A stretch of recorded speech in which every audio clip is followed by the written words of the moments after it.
So hello, there's usually three of us, aren't there, on the podcast on a Thursday, and today, just me, because Laura's been gallivanting around the Middle East, and Adam has COVID, as you'll have heard if you were listening to Newscast on BBC Sounds yesterday. So we have Dr. Ellie Cannon, GP, with us. Hello. Hi there.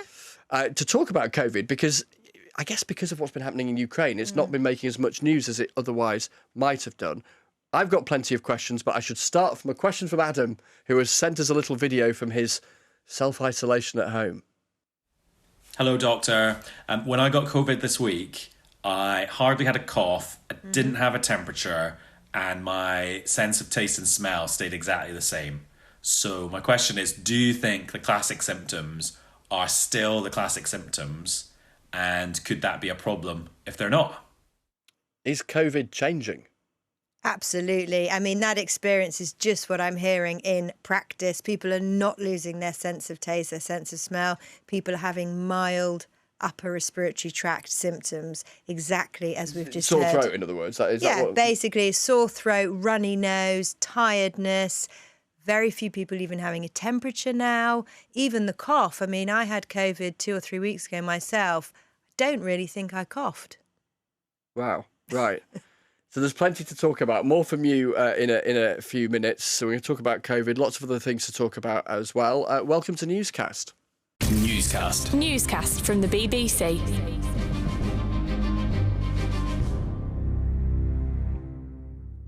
So yes, it is Chris here on my lonesome today with Newscast, and we're going to talk more about COVID with Ellie in a second, but we must get up to date first on the situation. Extraordinary story really today involving P&O ferries and their decision to sack 800 workers pretty much just like that. We can talk to our man Danny Savage, who's in Hull. Hi, Danny. Hello, Chris. Hi. So bring us up to date with this. What exactly has happened? Well, the events of today, Chris, were basically distilled into one ship, if you like. It's a perfect case study of events that went on around the UK with P&O ferries. This is the Pride of Hull. It arrived here in Hull early this morning from Rotterdam from its overnight crossing, and it was due to sail again tonight. The crew had no idea that they were about to be made redundant this morning, which is what happened at mid-morning at about 11 o'clock. They were given the news that they were going to lose their jobs, and I'm not sure if that's the Pride of Hull making that noise or one of the other ships here in the Humber estuary, but they lost their jobs and were advised by their union to stay on board the vessel, not to leave. So what the captain did is shut all the gangways, he shut the doors so that the vehicles couldn't leave either, and there was effectively a standoff for several hours, and the crew on board said that they could see buses on the dock with a replacement crew for them, which they say is cheaper foreign labour coming to take over their jobs at a lesser rate. So this standoff continued for much of the day, but eventually they got further details of what their redundancy package was, what was going to happen, and about 4:30 this afternoon, the crew that were losing their jobs left the vessel to leave it empty for the replacement crew to come on. So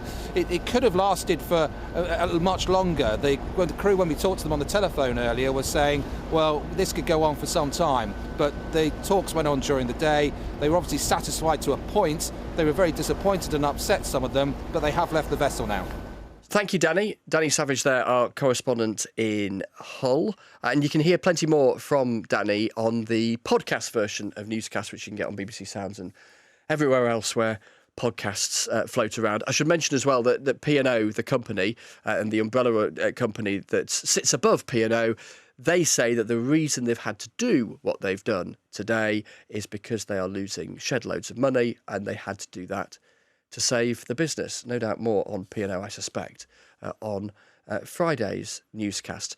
Let's talk again then to Ellie Cannon, who's still here. So you were mentioning, Ellie, on All Things COVID a few minutes ago, talking about Adam's symptoms, how much those symptoms are changing. My goodness. So not only is the pandemic not really in the news much now, but all of the things that we've been keeping an eye out for the last 2 years, or a lot of them, are not actually the symptoms anymore, which is hugely significant in terms of people even asking themselves the question, have I got COVID? Well, we've had a fantastic vaccination programme, and that really has de-risked it. We're also dealing with Omicron, even this current sort of little, not necessarily little, this wave we're seeing at the moment. It is BA2. It is a type of Omicron, and we know Omicron thankfully is a mild variant. That if COVID is booming again, maybe being a bit more cautious is sensible? Something I've seen so much in the last 2 years working in general practice is there's policy and there's individual behaviour. And at the end of the day, if you're not taking the people with you and the mask mandates aren't strong enough for everybody to do it, or the sort of whatever the mandates are, there's no value in the policy. Of course not. But is it not the case that the laws around COVID, however irritating they may have been for lots of people, broadly speaking, people stuck to them, even if they just thought they were a good citizen and they should obey the law, even if they hated wearing a face mask? So in that sense, laws did change behaviour, didn't they? Laws certainly did change behaviour, absolutely. Policy did change behaviour, but there were absolutely certain sections of society where behaviour wasn't changed. So I work with a very vulnerable, impoverished community. And for example, testing wasn't particularly commonplace. It was clunky, it was annoying. People didn't want to have to book a test. They didn't necessarily want their COVID recorded. They didn't want to have to isolate from work if they can't afford to isolate from work. So the policy only goes so far to change behaviour. How long then do you think you're going to be seeing the consequences in their many ways of the pandemic turning up in your surgery or turning up on your virtual screen when you're talking to patients, whether it be other diseases that weren't diagnosed, mental health conditions as a result of the last 2 years? I would guess a decade, if not two. I mean, I look after refugees in my practice who were traumatised from experiences that they had in the 90s, in the 80s, and the effects of that trauma, it's a very different type of trauma, last for decades. And I think if you look at the public health of the nation after the Second World War and after other big events like that, you see that it lasts. And some of the illnesses that people will have developed as a result of restrictions, whether that is things like eating disorders or heart disease or cancer, obviously the physical ramifications of that are going to be lifelong. Final thought then, what is your health advice to patients now as far as dealing with the COVID threat such as it is in an environment where the regulations imposed from above are much more liberal than they were, but where there's a lot of it about COVID?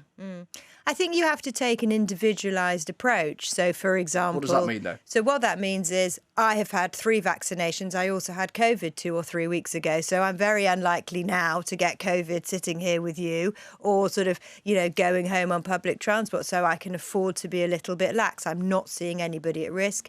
But people who are at risk, who haven't had COVID, who maybe aren't vaccinated, they do need to be more careful. Is it a problem wearing masks in a shop or on public transport? I don't really think so. I think that's a small price to pay. I wear a mask still every day at work. All our patients do. So I think there are behaviours that we can all take that really have very little impact on our life compared to something like shutting schools or making children wear masks, which we can do to minimise our risks. Thank you, Ellie. Nice to see you. You too. Next, we need to get an update on everything in Ukraine, what's been happening over the last 24 hours or so. Vitaly Shevchenko, Russia editor at BBC Monitoring, is here. Hello. Hi. You have been doing your daily thing, brilliant thing, on our sister podcast, Ukrainecast with Gabriel and Victoria. Thanks for sparing some time for Newscast. Horrible event in the last 24 hours in Mariupol and this attack on the theatre. What do we know? What do we actually know for certain about what's happened? All we know for sure is that there were people inside, and then that building blew up, exploded. And from this point on, there are different versions. The Ukrainians say that the theatre was attacked by Russians. The Russians say, no, it was the Ukrainians who actually blew the building up. Now, to find out what's happening, a bit of history might help.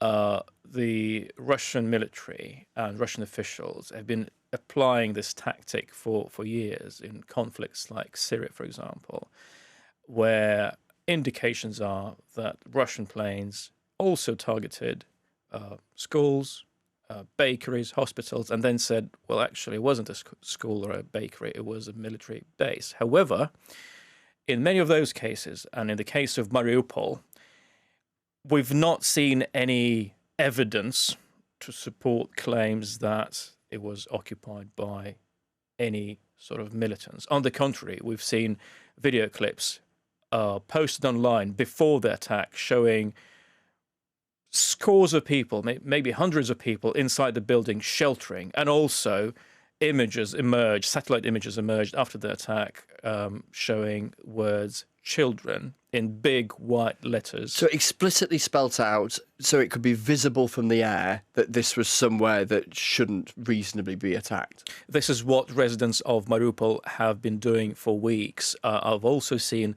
cars that they've been using to get out of Mariupol with the word children, дети in Russian, taped onto the side of the cars to let the military know it's civilians, it's children.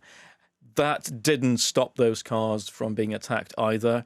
Riddled with bullets, windscreens smashed in. Local officials say, despite promises of safe passage, that didn't happen. They were shelled on the way out of Mariupol. Now, Vitaly, what's so difficult for you journalistically covering this is that this isn't just an extraordinary and horrific news story for you to report on and reflect on, but a human one that's affecting your family. And you've been sharing your family's story on Ukrainecast. Bring us up to date about your mum and your aunt. Yes, we are from eastern Ukraine originally. My mother and her disabled sister were in an eastern city called Zaporizhia until this morning. And because of my aunt's disability, we thought it's going to be all but impossible to evacuate them. But as the fighting got nearer, my mother said, look, I can see and hear the fighting from my balcony. We need to do something about it. And we thankfully have been able to find a volunteer in an old, small ambulance who evacuates disabled patients from the east and takes them all the way to the west. It's a very arduous and difficult journey, but they had to take it. And as we were preparing for that journey, I was on the phone to my mother last night. There was a feeling of us leaving our family home. This is where I grew up. And then the sirens went off, and it was very emotional, but that's something that really had to be done to save lives. And where are they now? They are outside, well, they're in central Ukraine, basically. They're now, the latest I've heard is that they're preparing to find a place to stop because there's a curfew. They can't move on. And we're hoping that they'll be in Lviv, in the very western parts of Ukraine, tomorrow morning. And from there, where will they stay there, or are they going to try and leave the country entirely? There's a hospital that said they will be able to accommodate my aunt, but who knows what's going to happen to Lviv. It was a Ukrainian military base outside Lviv was bombed by the Russians over the weekend. So there's no area that's completely safe, but our objective at the moment is to get them to safety now. I just wonder, Vitaly, finally, how you are, how you're coping. You're caught up, as I say, in telling this story of your homeland, which is dominating your professional thoughts. It's also dominating your personal ones as well. How are you?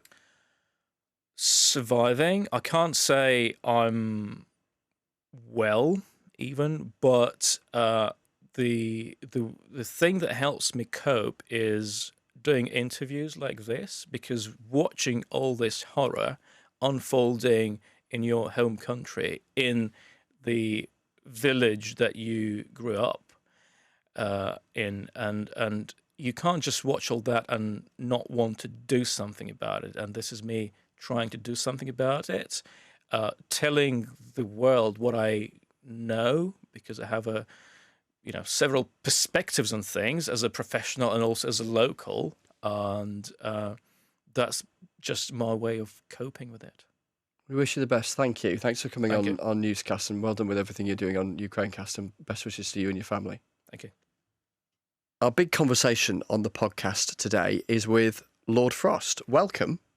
Great to be here. Thank you. One of the big voices of the Brexit conversation of the last few years, I guess, alongside the Prime Minister, one of the most influential actors in the whole process as far as the UK getting a Brexit deal in the end. So much to talk to you about. We've wanted to get you on the podcast for ages.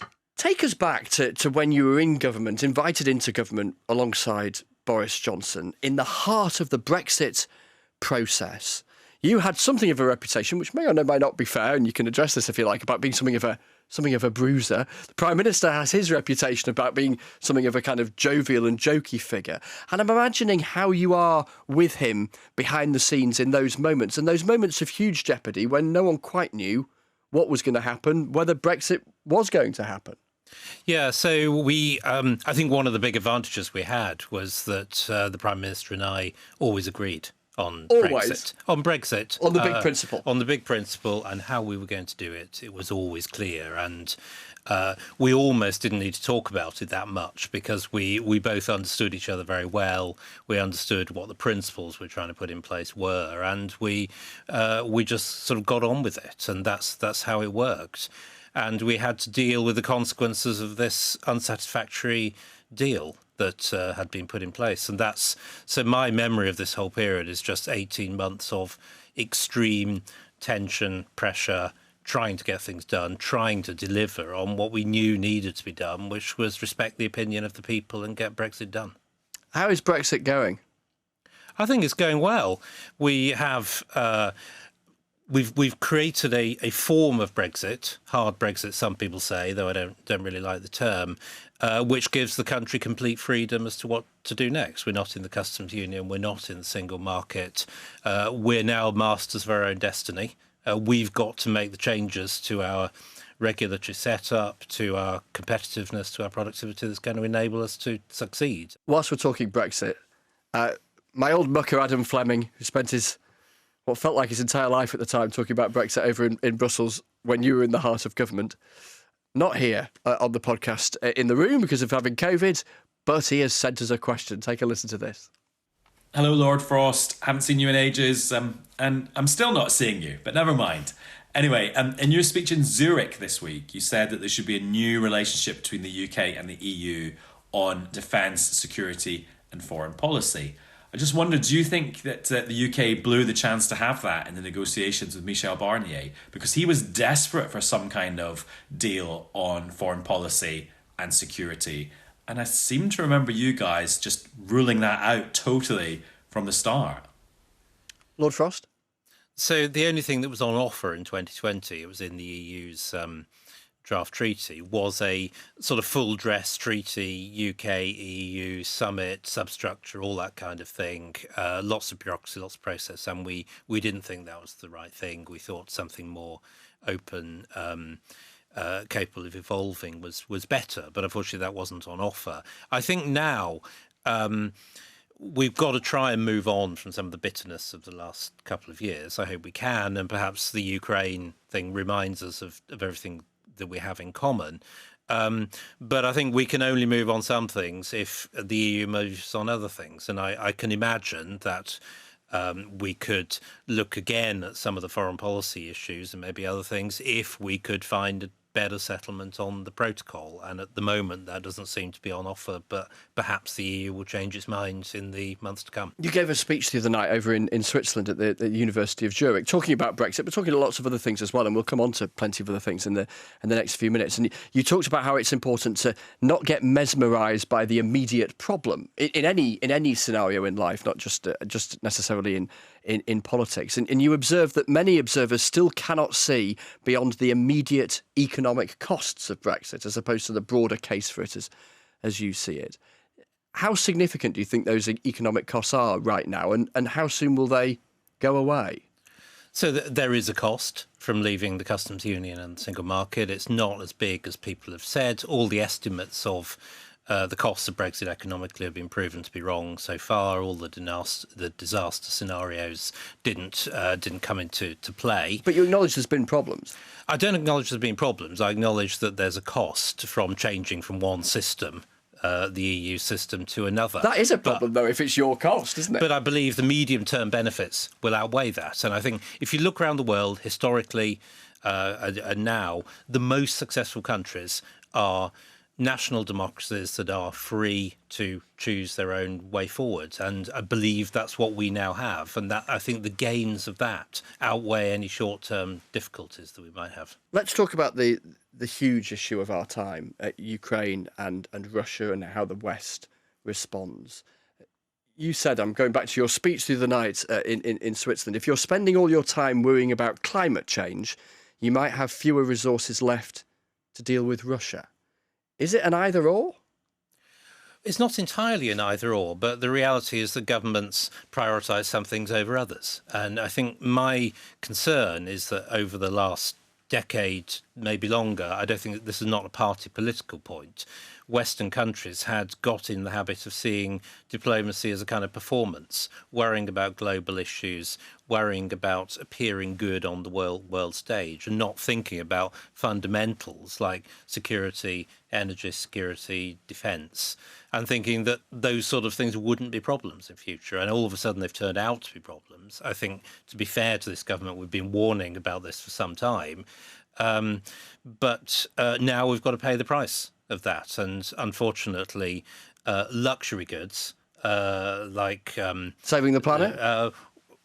Climate change is a problem. It's possibly not the biggest immediate problem that we face. The immediate problem is having an energy system that keeps the lights on and that people can afford. Isn't it more, though, for a lot of people than feeling good, as you describe it, dealing with climate change? Even though it might be a long-term problem, there are plenty of people, and the overwhelming consensus amongst climate scientists is this is a huge, albeit medium to longer term issue with some short-term consequences that has to be addressed now. Yeah, so I don't disagree with that. I think it obviously makes sense to take the carbon out of the energy system if you can, and to move to renewables if you can. The problem is that I think we're rushing at it. We're moving too fast to renewables that can't supply power in the short run. I think you have to rely on gas, and when we're after a short period, nuclear, when we can gear up to it. I don't think wind power can do the job in the short run. So I think by rushing at it, we're producing a system that doesn't deliver security of supply and is getting more and more expensive for everyone. And that's what's on everyone's mind at the moment. What I'm struck by, though, is your critique of emphasis, if you like, within government, but then also some of your language around some of these issues. So a couple of months ago, you were tweeting about an article that Alistair Heath had written in the Telegraph, in which he had used, and you used these words as well, so I assumed you broadly agree with them, talking about the Neosocialists, the Green fanatics, and the pro-woke crowd in Downing Street or in the broader government, and that there needed to be something of a clear out. I'm just wondering what you mean by those three labels. Who are these people? Well, I'm not going to sort of name individuals, and actually I didn't have particular individuals in mind when I mentioned it, when I tweeted it. But I do think there is a trend of high tax, high spend, or not thinking about spending control, of rushing at climate change measures when the energy system isn't ready to do it, and not always being as robust as we could be in, standing up for our own history and so on. And, that needs to change, I think. But who are the neo-socialists, the green fanatics and the pro-woke crowd? Are they people in government, in ministerial office, or are they civil servants? Who are they? I think I was getting more at a kind of climate of thought, maybe, than individuals, where we are not. We're taking easy solutions too quickly. We're not thinking about how we control spending. We're just thinking we can add to the spending burden. We're not thinking about whether we can hold down taxation. We're just allowing it to go up. We're not thinking about how we have an energy system that keeps the lights on in the short run. And I think all of this is a habit of easy times when these things seemed possible, and now we've had COVID, we've got Ukraine, everything looks a lot more difficult, and we just got to get serious about this now. Is Boris Johnson governing as a Conservative? So, yes, I would say up to a point. I think, you didn't say that with much conviction. The genius of the Conservative Party has been to bring together economic liberals, neoliberals, if you like, free marketeers, with people who stand up for the country and what the country means, values of freedom, standing up for things in the world. And he's spending big time and taxing big time. I think that's the problem. I don't think it's necessarily what he wants to do, but I think, as I say, there's a habit of thought which means that we take the easy path the whole time, and that doesn't lead you to a good place. Has governing meant that he's sort of lost the knack of conservatism? Is he kind of, I don't know, you seem to be implying almost that he's kind of gone native within the system.